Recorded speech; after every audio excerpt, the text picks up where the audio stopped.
the Age of Fission radio show with your host, Lonnie Clark. We stand together and accept that we now live in a world transformed by Fukushima. Monday, Wednesday, and Friday from 8 a.m. to 9 a.m. Pacific Standard Time here on UCY.TV radio. We relentlessly engage every ear that listens. We expose and confront the complete lack of accountability for the nuclear industry.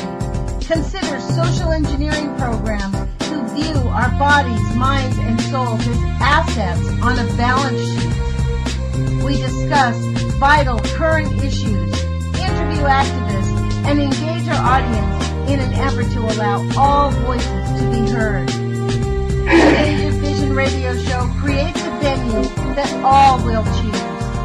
We encourage our listeners to reclaim their power and their courage to take action and save our planet from the ravages of greed and indifference. Our actions matter.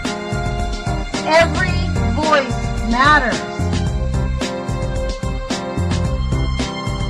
We remind our listeners that happiness is resistance.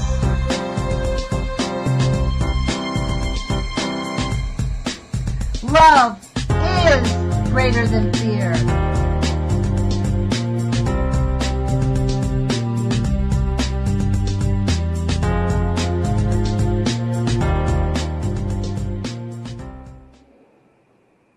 Good morning, UCY.TV radio listeners. This is Lonnie Clark with the Age of Fission radio show. Today is Monday, October 19th, 2015. And I want to thank you all for being here and apologize for Friday's show. I had about an hour and a half of sleep. Friday happened to be my birthday, so my daughter called me in the middle of the night. I went to bed late, closing up tax season.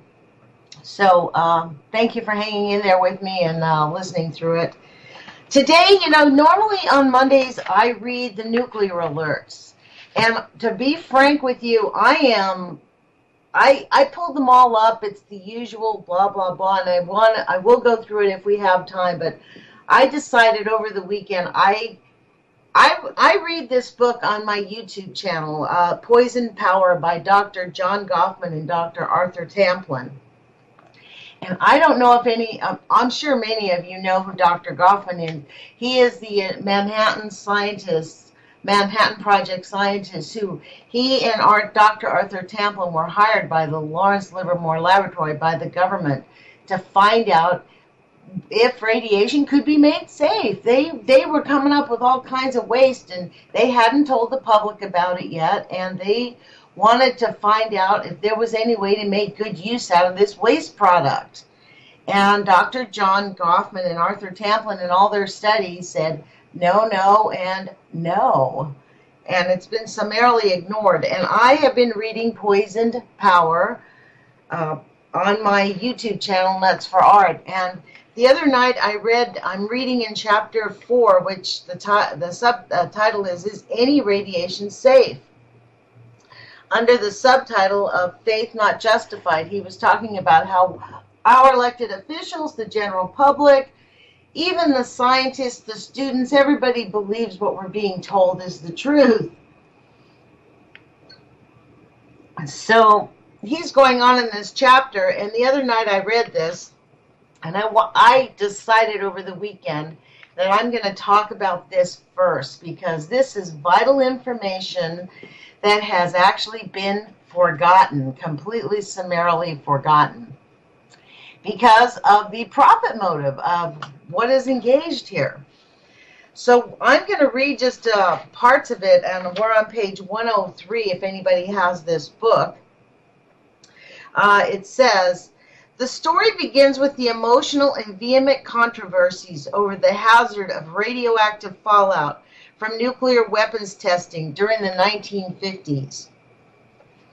President Eisenhower, duly disturbed over these controversies and hopeful of ameliorating the situation in the atomic energy field, established a new agency, the Federal Radiation Council. Hold on just one second. I want to double check everything.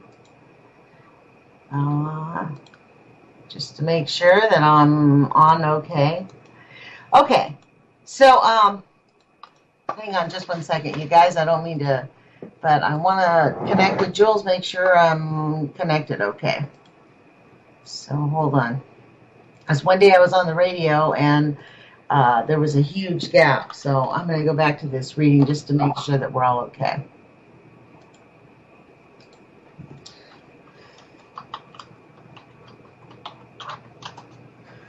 All right, I'm going to keep reading and assume that everything's good. So I sent her a little message. Okay, back to this. Sorry about that. I know dead air is not comfortable. President Eisenhower, duly disturbed over these controversies and hopeful of ameliorating this situation in the atomic energy field, established a new agency, the Federal Radiation Council. This agency was to review the evidence concerning radiation hazards and to provide guidance for the nation concerning what exposure might be regarded as permissible in association with further developments in the atomic energy field. It is this same Federal Radiation Council which finally set 0.17 rads as a legally permissible average annual radiation exposure for the U.S. population associated with, quote, peaceful, unquote, uses of the atom, such as nuclear electricity generation. And here is where the fine print must be carefully examined. In setting this permissible limit of 0.17 rads per year, the Federal Radiation Council did not say that this radiation dose was expected to be safe. Far from it. What they said, in effect, was that they hoped the benefit to be received from peaceful uses of the atom would outweigh the risks associated with their permissible doses to the population. Get that, folks? I about jumped out of my chair. When I was reading this the other night, I'm like, holy moly, I'm going to read that again. In setting the permissible limit of 0.17 rads per year, and that's equivalent to what they tell us now. I think we call them millirems, but they're equivalent. So it's 0.17 rads per year. The Federal Radiation Council did not say that this radiation dose was expected to be safe. Far from it. What they said in effect was that they hoped the benefits to be received from peaceful uses of the atom would outweigh the risks associated with their permissible doses to the population. A reasonable person, having studied this fine print qualification, might want to know how the Federal Radiation Council had performed the benefit evaluation and the risk evaluation, both so essential to reaching the hopeful conclusion, both so essential in reaching the hopeful conclusion that the benefits outweighed the risks. But alas, nowhere is there any evidence that this critical part of the task was even attempted by the Federal Radiation Council. They didn't even try. They just picked a number. Okay. Now, you know what it is now? This is freaking astounding. I went to a website called the American Nuclear Society, the ANS.org, and I put in the radiation dose chart. I asked, okay, how much radiation am I getting now? How many rads? I wanted to find what was the permissible rads, and then in my research, I learned that it's millirems is equivalent to the rads. They changed the language for technical reasons, but according to Wikipedia, and I can read you that, it was hilarious. They don't like to use it because it's associated with cancer. I was like, really? Okay. I've decided I wanted to read this to you, but if we have time, I have all this information, and it's kind of like, which way do I go? Which way do I go? Do I like read the Wikipedia thing or go back to the nuclear alerts, which I think I'll do the nuclear alerts after the book. And then maybe we can go to the goofiness of freaking Wikipedia. They're hilarious. So right now, I live in 0.31 rads in my area according to this dose. That's how much I have. So you can go here and translate this and see what we're living in now. The allowable limit post-Fukushima is 100. Okay, so back to this, because I fell off my chair. This is why we have elected officials and people running for president, and including our president, and probably every single one of our elected officials who say that radiation is allowable. Don't worry, it's not harmful.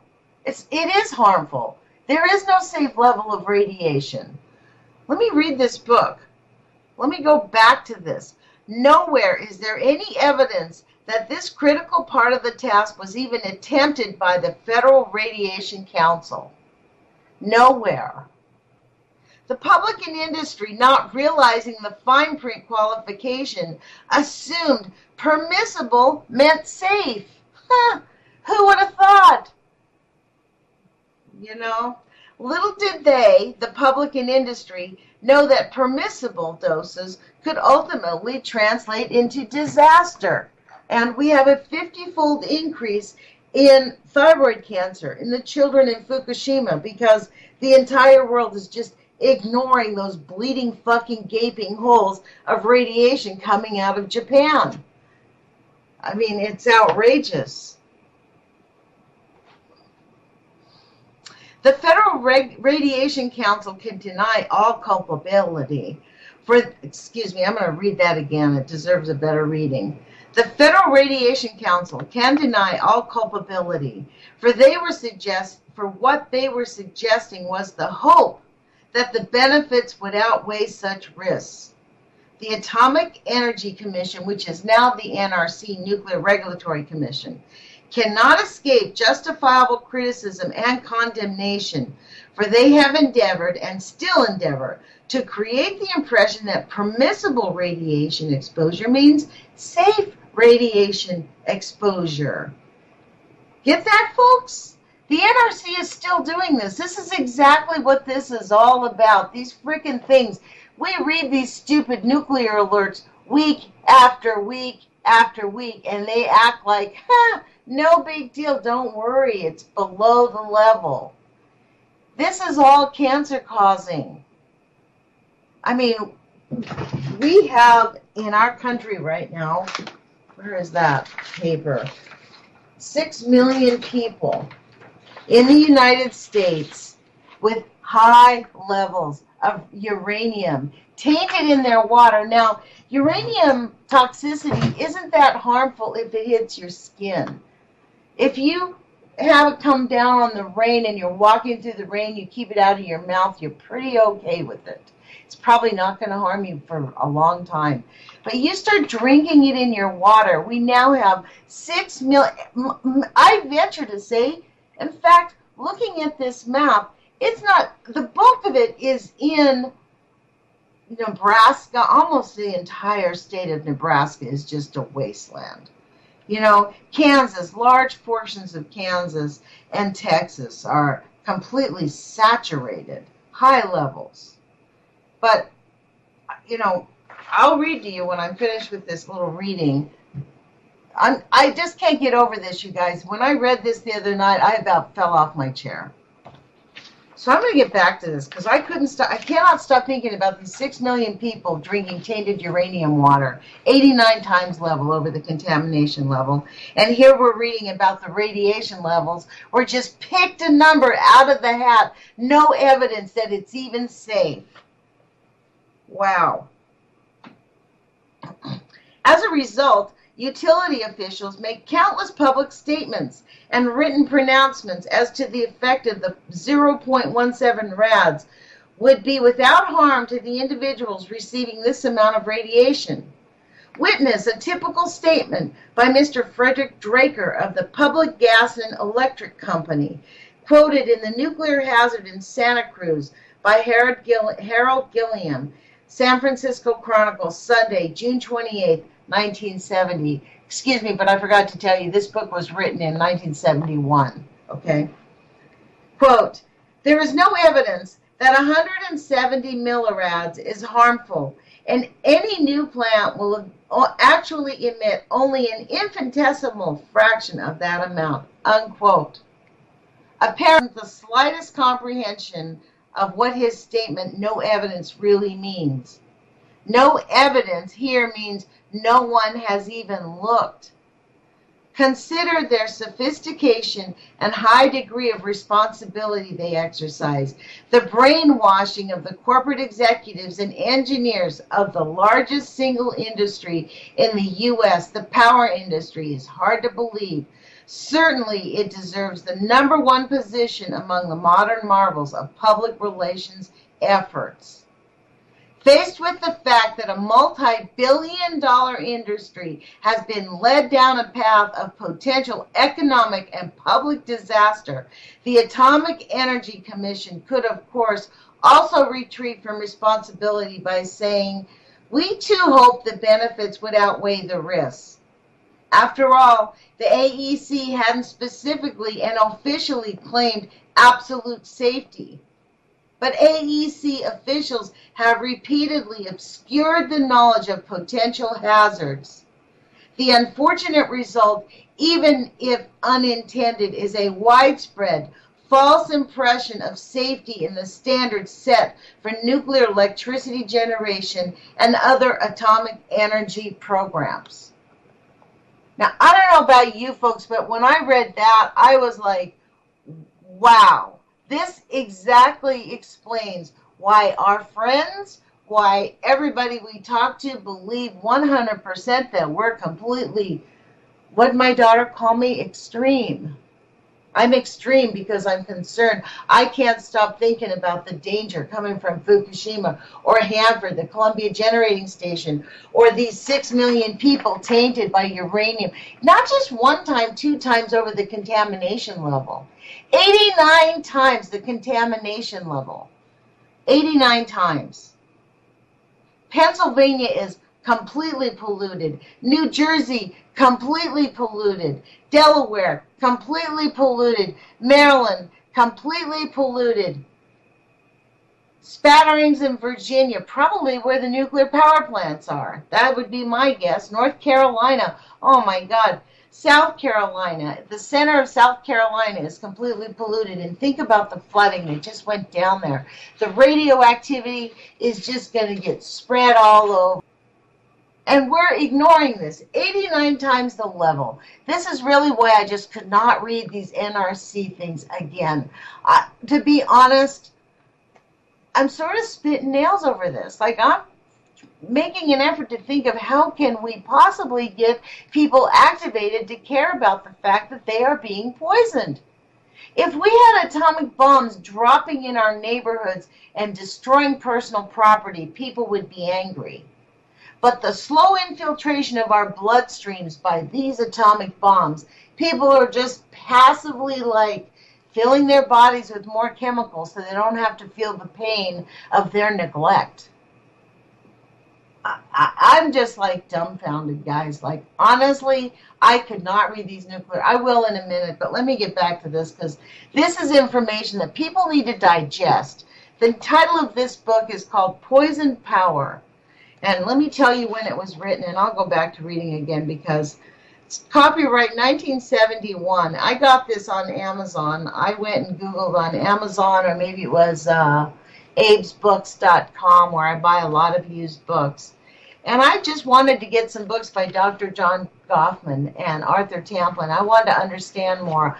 I am new to this anti-nuclear fight, and I decided to read these books. One of my subscribers asked me to read a book, and I just decided to keep reading them because this is lost information. It's like 1984 all over again. It's almost as if they burnt all the fucking books in 1984, and we're having to, like, dig them out. I'm shocked. Okay. So, wow. Where was I? I'm sorry, when I'm reading on my YouTube channel, I don't actually get lost when I go off on a rant. Okay. Okay, so, okay, here we go. In their shabbiest efforts at self-exoneration, both the Federal Radiation and the AEC officials have stated that they were not advising the irradiation of all members of the population was up to the permissible level, permissible quote-unquote level. We must be grateful for small favors. This certainly must be one. Recently, HEW Assistant Secretary Roger Egeberg stated in a congressional hearing on August 5th, 1970. Think about that, folks. This went into the coffers, into the public records on August 5th, 1970. Quote, the FRC, which is the Federal Regulatory Commission, position at the present time can be briefly summarized as follows. 1. We continue to advocate the basic premise that the FRC guides must not be construed as an allowed dose, which could result in every person in the United States eventually being exposed up to the allowed level, unquote. So we're way past it, folks. In these days, they were talking it was at 0.17 milligrams. Or rads, they called them rads in those days. The allowable level since Fukushima now is 100 rads.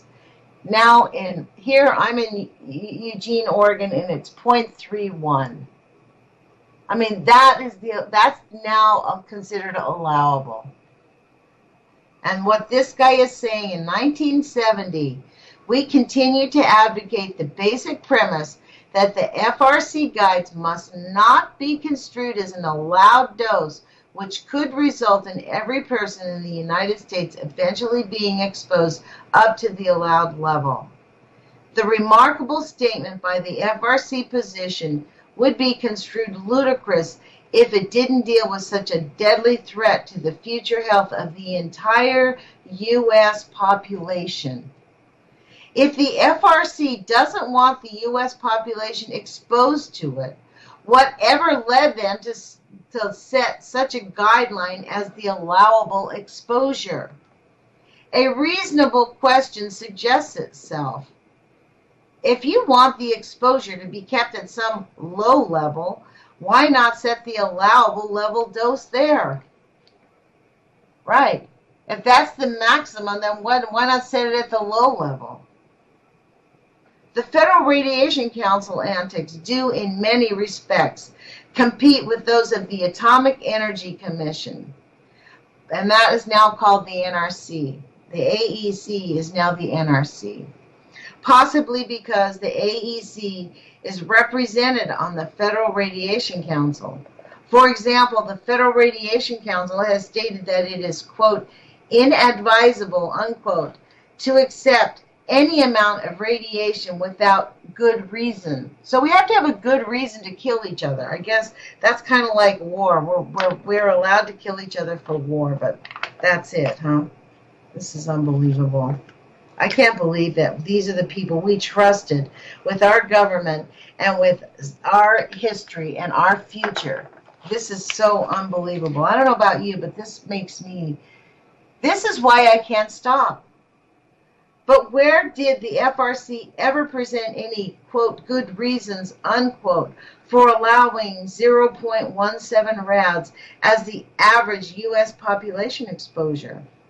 Considering the magnitude of the cancer, leukemia, and genetic fatalities to be expected from such, quote, guideline, unquote, allowable exposure, an incensed public should very well demand from the Federal Radiation Council explicit good reasons for allowing the 0.17 rads per year. So maybe that's what we need to do. Start like an online request and ask them to open up their books and tell us why do they say that that's a good level. A more farcical antic is displayed in some recent testimony of Dr. Paul Tompkins, Executive Director of the Federal Radiation Council. Testimony published in the record on the hearings of the Joint Committee on Atomic Energy. Quote of exchange between Dr. Paul Tompkins of the FRC and Senator Pascatori, the Joint Committee of Atomic Energy. He's on the Joint Committee of Atomic Energy. Those are actually really the big boys, man, in Congress. Okay, Dr. Tompkins. No, sir, it is an exceedingly difficult problem because when dealing with radiation hazards and accepting the no thresholds, the classic approach of setting a, quote, safe level, unquote, is denied to us. Consequently, we have to look at the magnitude of the risk on the one side and the operational requirements, the desirability of the activities, and so forth on the other, which means there has to be a consensus among many conflicting viewpoints, and getting such a consensus is often very difficult, unquote. Chairman Pastori, who was a senator in those days. May I ask you a question on that point? Reverting back to your statement on page 2, does the Federal Radiation Council concern itself with the economic aspects of this problem? Does that make a difference to you as to the health measures that are to be recommended? Dr. Tompkins, it depends on how you define economics.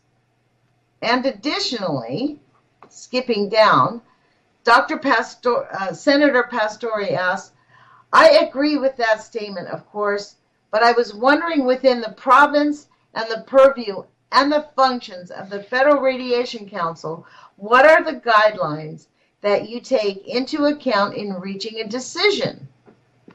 Dr. Tompkins, primarily the health consideration is, of course, the overriding factor.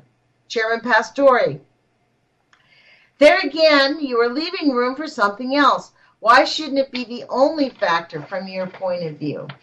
Dr. Tompkins, well, if one can provide a statement as to how much individual risk might be worth acceptable for certain activities, then I think that would be the only consideration needed.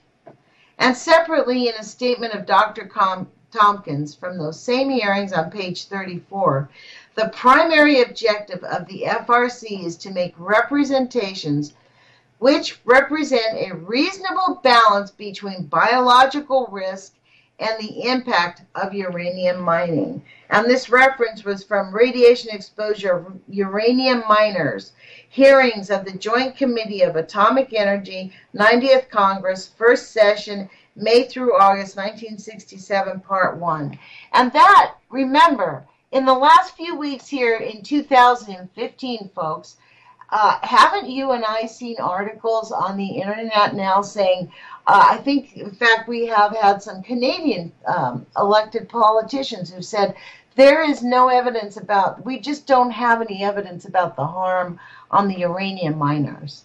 They are actually beginning to, conveniently forget that we know how toxic uranium mining is to the entire planet.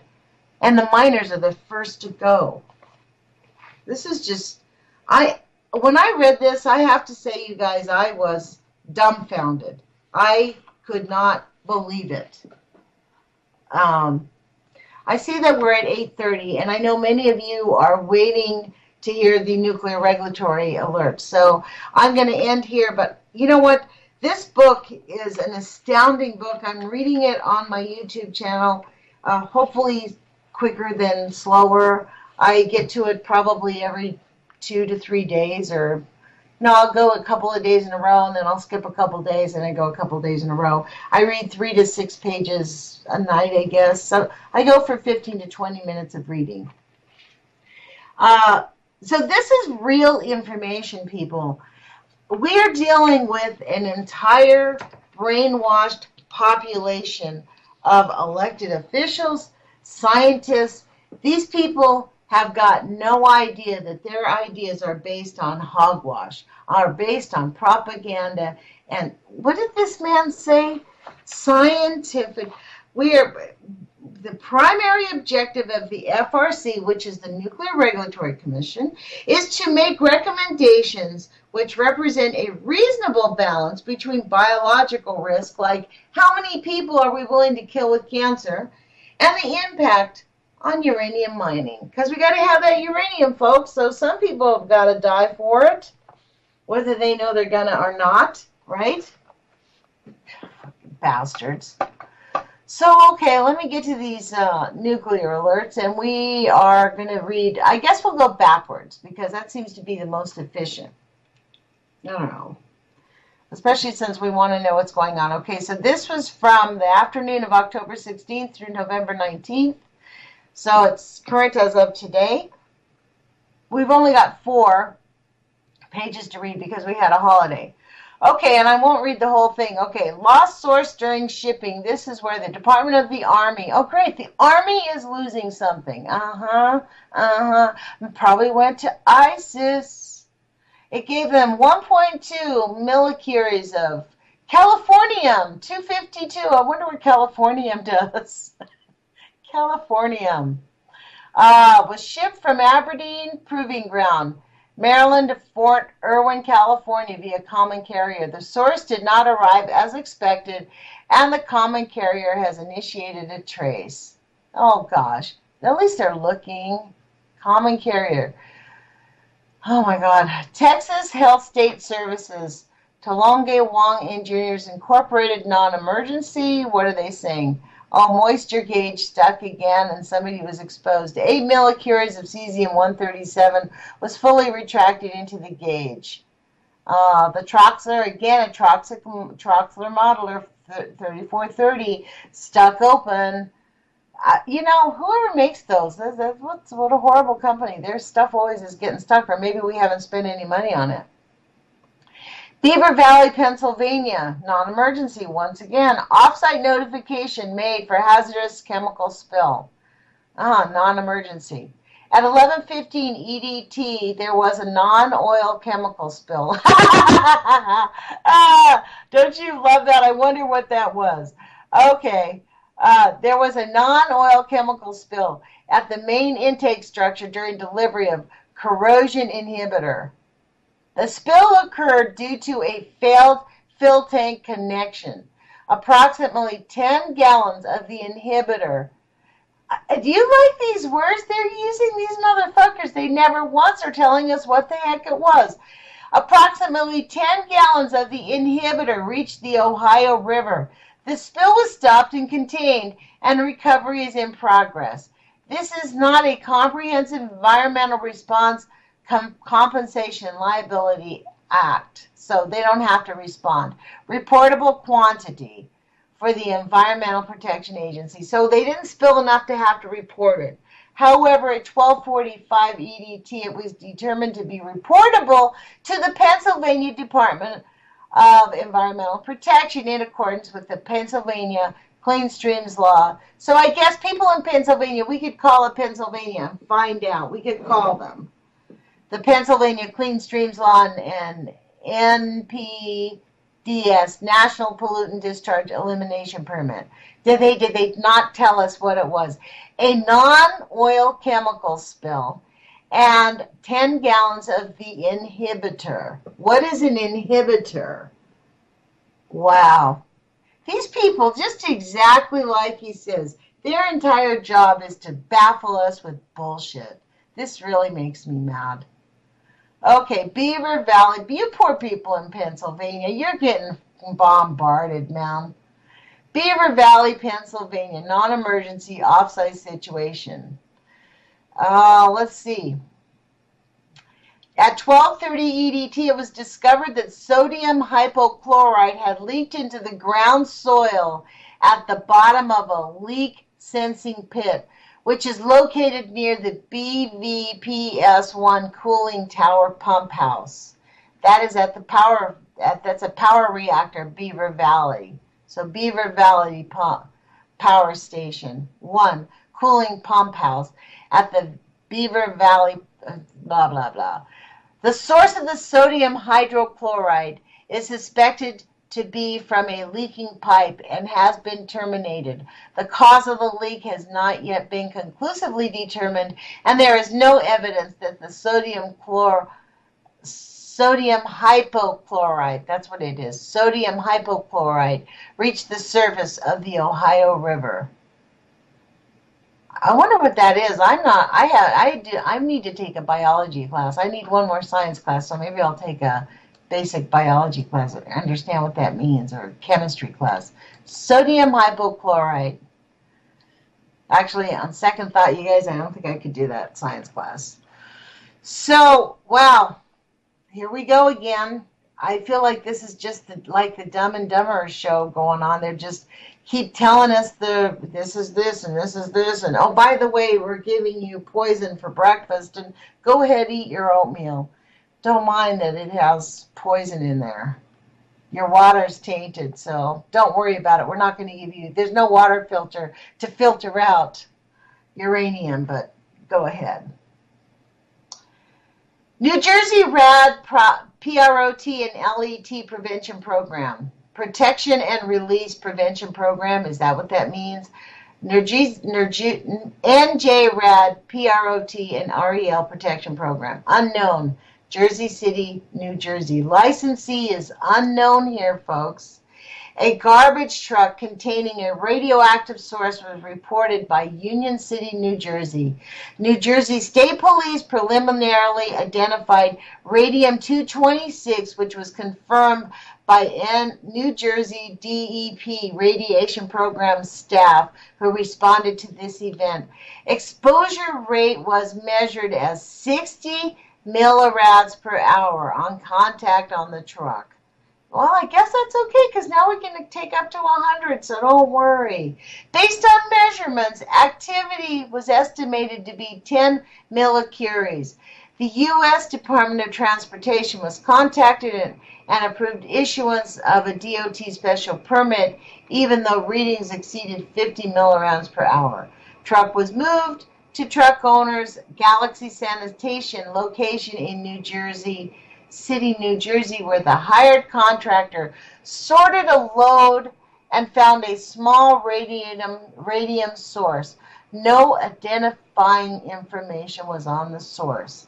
It has been adequately shielded and secured in a pending disposal site. So that means some poor sucker had to go through that and expose himself. Wow. Consultant was able to, this is an update, consultant was able to reduce the surface exposure rate below the 50 millirads so that the DOT special permit could be issued. The item was removed from the site by the licensed waste broker on 8/25/15. When did this happen? Event date 8/15. Notification date 8/18. Wow. So they just notified us. Update provided by James McCullough to Jeff Roton at 16:07 on 10/15/2015. James McCullough must be behind on his work because this happened almost 2 months ago. What's he been doing? Okay, so again, we are on October 16th. This is what happened on my birthday, folks. B&W Nuclear Operating Group, Inc. Uranium Fuel Fabrication. HEW Fabrication and Scrap. Event number 51471. Notification date 10/15. Non-emergency, fitness for duty. Uh-oh. On October 15th at approximately 8:30 EDT, security management determined alcohol had been introduced into the protected area. The item in question was a single bottle of beer, which was identified amongst personal items on display in a contracted employee's office. So somebody had a bottle of beer on the Okay, can't bring beer into the area. No drinking on the job.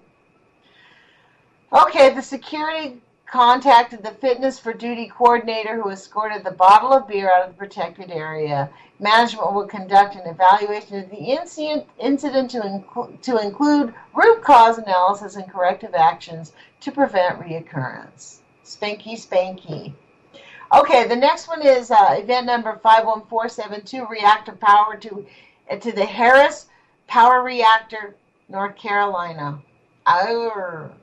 Technical support, non-emergency.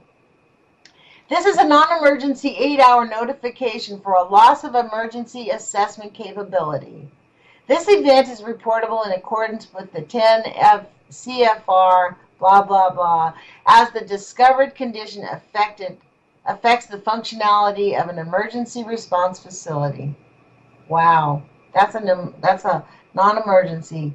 A condition impacting functionality of the TSC ventilation system was discovered on October 15, 2015. The issue involved the loss of heating capability of the TSC ventilation system due to failed ventilation system components.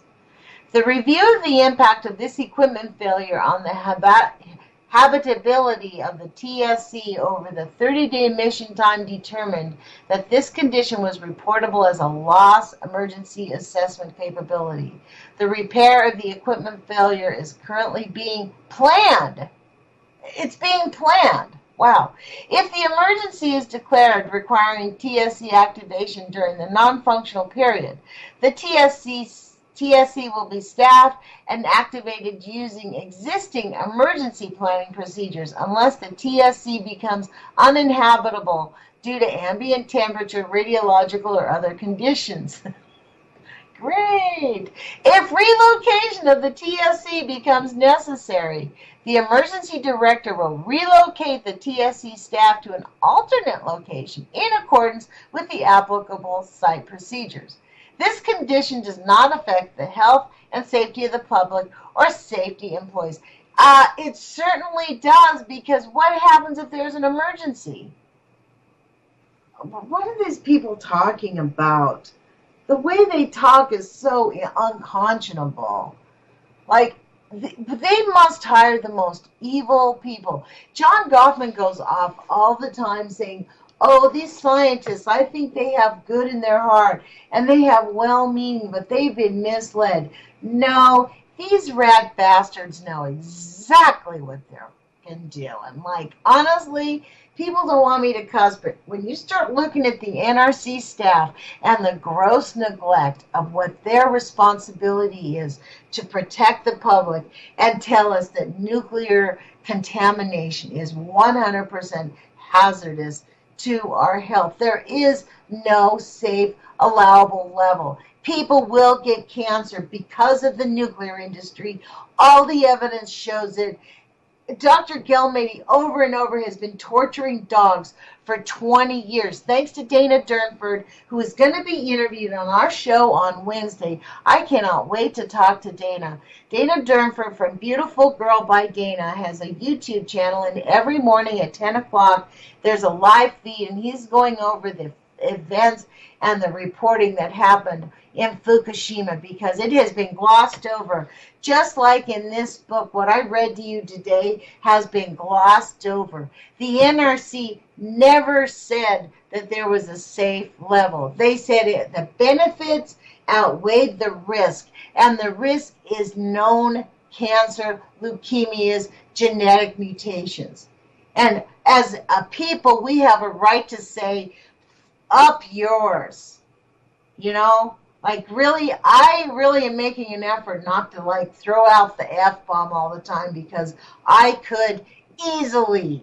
This stuff makes me so angry. I'm so over just reporting these. Oh, these are not nuclear alerts. These are nuclear emergencies that are just like, read this language. I mean, oh my God, the way they are paid to downsize emergencies, to make us like, don't worry, honey, you're fine. Grand Gulf, Mississippi. Event number 51473. These poor people. Potential uncontrolled rad release, but it's considered a non-emergency. I don't know how people are not spitting nails over this. This is bullshit. At 12:20 CDT on October 14th, Grand Gulf Nuclear Station identified that in June 2013. Motherfucker. Testing of 2 containment isolation valves in a penetration were not tested in accordance with technical specification surveillance requirements. Specifically, the pressure used to demonstrate operability of the pressure penetration did not meet the post-extended power uprate expected highest contamination pressure during an incident. Wow. And there is no responsibility, you guys. This was done 2013. And now they're telling us the valves were declared inoperable and isolated in accordance with technical specification 3.6.1.3, primary containment isolation valves, even though a reasonable assurance that the safety function could be met existed based on previous analysis and testing. The containment penetration was declared inoperable until appropriate testing could be completed to demonstrate operability. Testing of the penetration was completed at 11:01 CDT on October 15, 2015, and demonstrated that both penetration valves were operable at the high pressure test for the entire time period between June 13th and October 15th. Right. We believe you guys. Wow, we really believe you. In accordance with NUREG, I guess that means nuclear something regulatory, 1022 event reporting guidelines have been prevented. Oh my gosh. This kind of stuff makes me angry. Honestly, I don't trust them as far as I can tell. Even though a reasonable assurance that the safe operation could be met based on previous analysis and testing, the containment penetration was declared inoperable until appropriate testing could be completed. So they thought in 2013 that it probably wasn't safe, so they finally tested it in October 2015. They got around to it by October 2015. Now, don't you feel good, folks? I feel so good. It only took them 2 years. Rats. Okay. 8:47. So we've got a few more. Power reactor. McGuire, North Carolina, non-emergency. On October 17th, the McGuire Nuclear Station Unit 2 and Mode 4 operators were testing the main turbine and main feed water pump turbines, safety injection, train trip functions. At the same test, the 2A and 2B auxiliary feed water pumps were in operation to provide makeup to the steam generators. The feed water system was not in service. During realignment activities from the A2 SI test, the A2 AFW train actuation signal was unblocked when the 2A AFW auto restart defeat switch was set to reset. Blah, blah, blah. Wow. These acronyms. This caused the 2A AFW train control valves to fully open and the associated steam generator sampling and blow-down valves to close. The actuation occurred as designated and there was no adverse impact to the unit. Public health and safety were not impacted by this event. Well, that's kind of a technical report. I don't understand what that said. Does anybody out there? I'll have to revisit that. So I guess something happened, and they're still telling us, don't worry, unplanned. So, I know why. Non-emergency, okay, unplanned AFW actuation during refueling outage testing. So I see that's what happened. Okay, so let's go to the prior day. We have a few more minutes. And hopefully, every week when I read these, I actually don't really read them ahead. Sometimes I kind of breeze through them, but I don't really read them ahead, and I just hope that we don't come across something like you're like, holy crap, like, we do come across things where we have been exposed to radiation. Every time one of these things has any type of exposure. So this is the power reactor in Slurry, Virginia. Event report 51467. Event date 413. Event date, notification date is, 1014. So they both happened on 1014. This is new. It is a reactor trip after turbine trip. Surrey Unit 1 reactor automatically tripped at 18:15 hours EDT on 10/13 due to a generator differential outlook turbine trip. The cause of the generator differential outlook is under investigation at this time. I wonder what that means. I'm sorry, it's not outlook, lockout. Generator differential lockout. Does somebody understand what that means? I'm going to have to look that up. Generator differential outlook. Differential outlook. Wow. Reactor coolant system is currently being maintained at 548 degrees Fahrenheit on the steam generator PORVs due to closing main steam valves manually. All three auxiliary feed water pumps started automatically as designed on low steam generator water level following the trip. Auxiliary feed water pumps have since been secured and main feed water is in use. All systems operated as required. Off-site power remains available. There is no impact on Slurry Unit 2. That thing sounds kind of, whatever that is, sounds very serious. Generator differential lockout turbine trip. There were no radiation releases. So that sounds like something they just reported that as little as possible. This is what I mean, you guys. This is what's frightening about these people.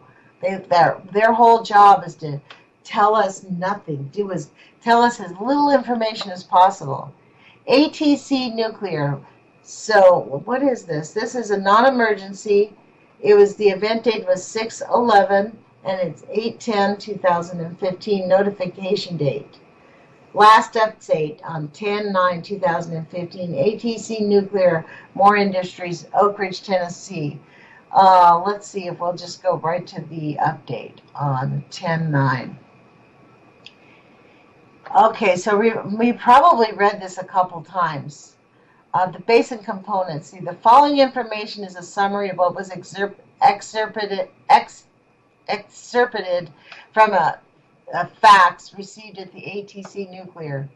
The basic component, which is the subject of this notification, is identified as Moore Industries milliamp module part number 535601, which has been provided individually or contained within STS 535 single loop process controller. On December 22nd, 2014, so we probably did not read this. ATC Nuclear received a 535 controller from Detroit Edison with a failed milliamp module. Okay, so they had a failed milliamp module. That was December 2014. So what happened? Nobody was ever, so okay, so on let's see. ATC Nuclear initiated a failure analysis in January 2015 that was broken down into several stages to determine the cause of the milliamp failure.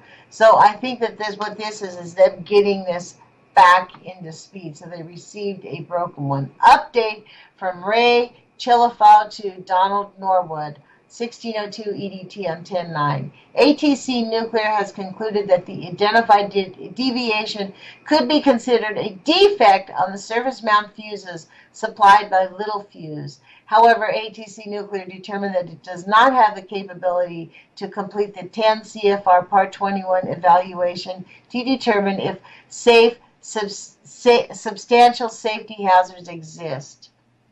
Wow. So, what are they doing with it? Let's see. ATC Nuclear has developed a technical bulletin to direct purchasers and or affected licensees for inspections to determine if the manufacturing defect could be present in their application. So this is them telling them we gave everybody a piece of crap. That's this company, ATC Nuclear, More Industries. So that's what that is. Kansas, this is the next nuclear alert, 51435.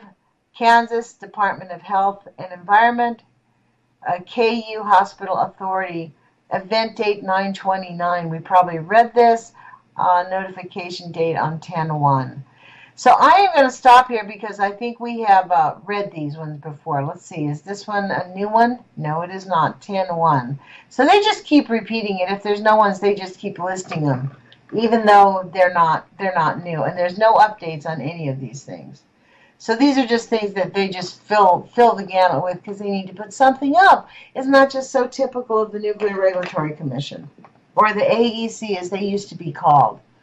So, you know, I'm going to take these last few minutes to talk to the listeners of this radio show, because we are living in a time where we all know we are being poisoned by chemtrails. We know we're being poisoned by the Nuclear Regulatory Commission, by our government, by the corporations that run our government, by the greedy individuals, the human beings who sit in those boardrooms and the chairman of the boards and, you know, live in the ultra-rich, like the priesthood. I guess they call themselves the nuclear priesthood.